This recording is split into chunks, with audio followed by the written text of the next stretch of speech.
United States Senator Tom Cotton from the great state of Arkansas. Good morning, Senator. I hope Team Cotton is well. Good morning, Hugh. Good to be on with you.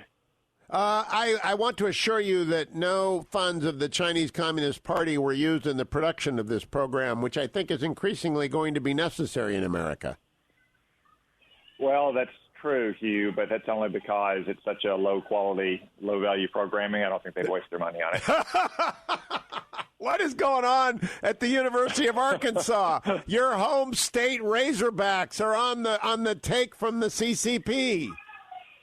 Hugh, it's very troubling news that's just announced yesterday. A University of Arkansas professor of electrical engineering has been charged with wire fraud, but it's clearly related to the Thousand Talents program of China, which is an espionage program the Chinese government uses to pay for American technology and expertise and trade secrets. This is very similar to the charges that Charles Lieber, the head of Harvard's chemistry department, faced in January.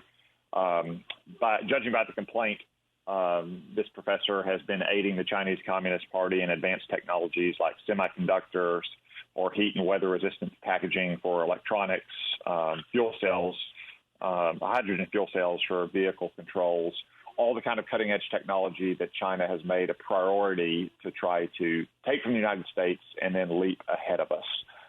Buried at the bottom of the Times story, it says he worked on power grid security research. Yeah, it's very, very worrisome, Hugh. But here's the real crime, Hugh.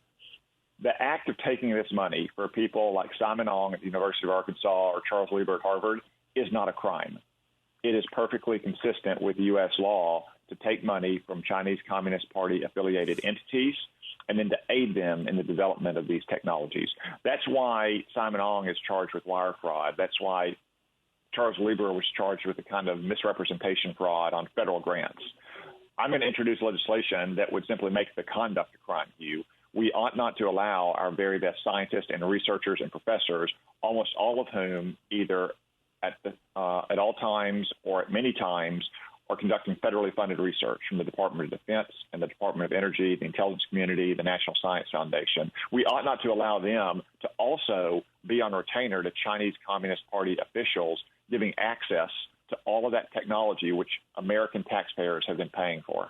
100% agree. I just think we've got to decouple America's higher education. I am curious, Senator Cotton, if you agree that an amnesty might not be a good idea. If the Department of Justice were to say, if you are involved in taking money from the People's Republic of China, step forward right now, declare for us what the extent of the relationship is, and we will not prosecute you.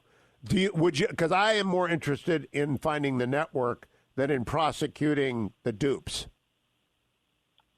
Hugh, that's a possibility. I wouldn't want to comment too extensively on it, though, because if something like that were done in part, you would expect it to be a classified matter because there's so much technology that has been pilfered from our universities and from our laboratories about which we don't know. If you read the complaint against Simon Ong from the University of Arkansas, you'll see that he kept the University of Arkansas in the dark about this, as Charles Lieber appears to have kept Harvard University in the dark.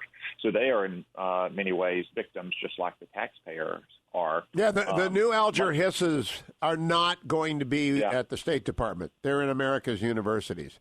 Let me ask you, Senator Cotton, before we run out of time, I have read Sally Yates's statement to the Office of Special Counsel. It's Exhibit 4 in the documents dismissing the Michael Flynn prosecution. It's stunning. I mean, anyone who comments on Obamagate without reading this is just simply being stupid. Have you had a chance yet to read it? I have, Hugh, and I think Sally Yates, who, again, is no Trump supporter, no Republican, kind of indicts so many of her peers from the Obama administration, given the fact that Barack Obama knew about this call with Michael Flynn and the Russian ambassador before she did, and apparently may have been directing the FBI to continue this kind of activity. That's why, by all appearances, he kept Jim Comey and Sally Yates behind on the now infamous January 5th, 2017 meeting, because he knew that they would both still be in the government after the inauguration of Donald Trump. Well, here's my question, though. The Attorney General or the acting attorney has to sign off on the FISA warrant that allows the Russian ambassador to be monitored.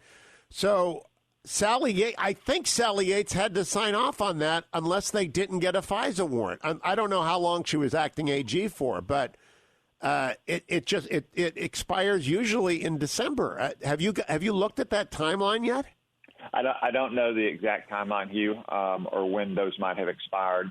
I do know that there's still more information to be disclosed. I think there may be more disclosures coming today, but we're finally seeing the unraveling of what could prove to be one of the biggest political scandals in American history. The Obama administration intentionally abused FBI authority to interfere with the peaceful transition of power.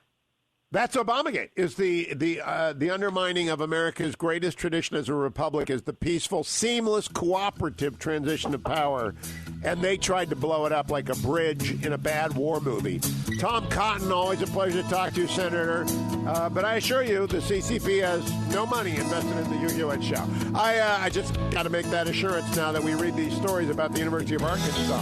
I mean, if the Razorbacks are for sale, oh well. I'll be right back, America. Stay tuned. Hour number 3 of the Hugh Hewitt Show. Larry Kudlow coming up.